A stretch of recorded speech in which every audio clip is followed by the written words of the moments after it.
All right, today we have with us the Deputy Mayor of London for Business, Mr. Rajesh Agrawal. Sir, thank you so much for joining us on BloombergQuint. Now, I was attending your talk earlier, and the theme of the talk, and something you mentioned often, was that London is open. London is open for business. Now, the British establishment really needs to reinforce that. Is that really a sense that in a post-Brexit scenario, this needs to be reinforced often? Well, it's very important to say that London has been open for centuries, and that is what has made London such a great city. London has been open for new ideas, for people, for businesses from around the world. You know, London is the tourism capital of the world. We get more tourists than any other city in the whole world. Last year we received 18.6 million tourists. We are the education capital of the world. People from around the world come to study in London. We've got 25 universities, more than any other city in the whole world, and more international students. So London has been open, and London continues to remain open for business, and Brexit will not change that. And also, Mr. Agrawal, how imperative is India really to the city of London, and especially for businesses and education? Well, India is the fastest growing economy in the world, and India and Britain have got such historic ties. We've had a relationship for over 400 years, and India continues to remain a very, very important important partner for London. India is actually the second largest investor in London after the US. And we've got a very vibrant British Indian community who contribute significantly to London's economy. They are great brand ambassadors of India. But at the same time, we've got so many shared values apart from business to curries, so the Indian food which remains very popular in London and across the UK, but also our shared passion of cricket. So we've got a very deep historic tie, and that would continue. But look, going forward, UK and India, the relationship is already going from strength to strength, but I would like to see that growing even further. And I want to utilize my time as the Deputy Mayor of London to further strengthen the ties between London and India. But Mr. Agrawal, the reason I ask you that is because London has always been viewed really as a gateway to Europe and access to that single market of more than 500 million people. Now, in a post-Brexit scenario, the concerns over here with businesses especially are, and even sometimes with students, are that, you won't have access to the rest of the EU. And that's obviously in a post-Brexit world. Has it become tougher for you guys to really pitch London in the same way?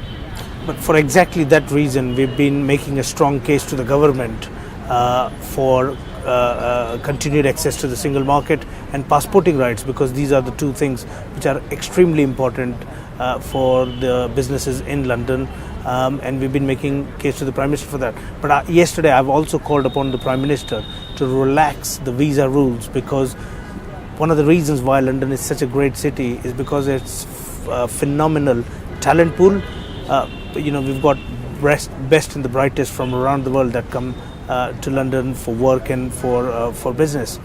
So it's very important that it continues that way, and for that we need a visa policy which is very friendly and attracts the high skills workers. You also mentioned students. Now, international students are such an important part of Britain's influence and Britain's place in the world. London has been a great place of learning for centuries, and we would like to continue seeing that, and we would welcome students from around the world to come to London and study. Also, Mr. Agrawal, it's interesting because of your ties with India. You were born in Indore in Madhya Pradesh. The UK government is also going to be providing tech support to Indore to become a smart city. The one thing that I wanted to ask you was, when you do come back on these trips to India, what does it feel like to actually witness the growth of states like Madhya Pradesh or Gujarat for that matter? Oh, I'm absolutely delighted. When I was growing up, Madhya Pradesh was very different, and if you remember, it used to be called a sixth state, Bimaru state, and it has come a long way since. India as a whole country has been growing very rapidly. If you look at in 2005, when the India was growing at about 8%, Madhya Pradesh was growing at about 3%.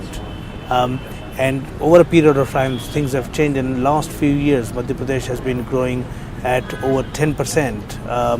and ahead of India, actually, ahead of India's growth rate, and particularly in the agricultural sector. Right.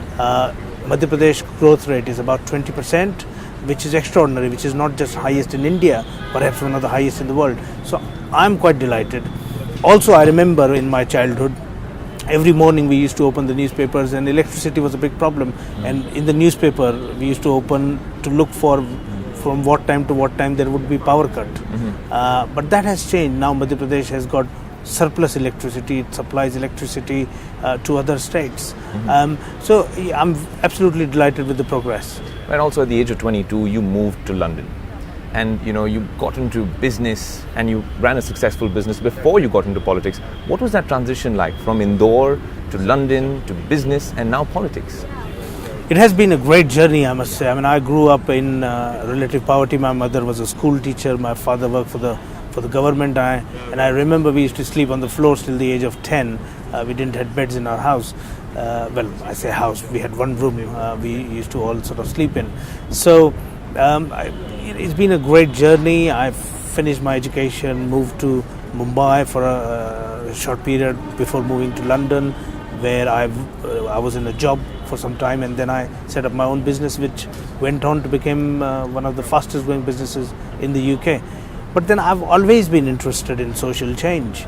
Money has never been the objective. So I got myself involved in numerous charities to bring about social change, particularly the ones related to women empowerment and the charities that work with young people. But then I realized that if you want to bring a big change at a large scale, you have to get involved in politics. It's very easy to sit and criticize politicians and politics, but if you really want to make a big change, you got to get involved in politics. And that's how I ended up in politics, and still sort of I'm in a learning phase. It's been 4 months that I've been the Deputy Mayor of London. Thank you so much for joining us on BloombergQuint.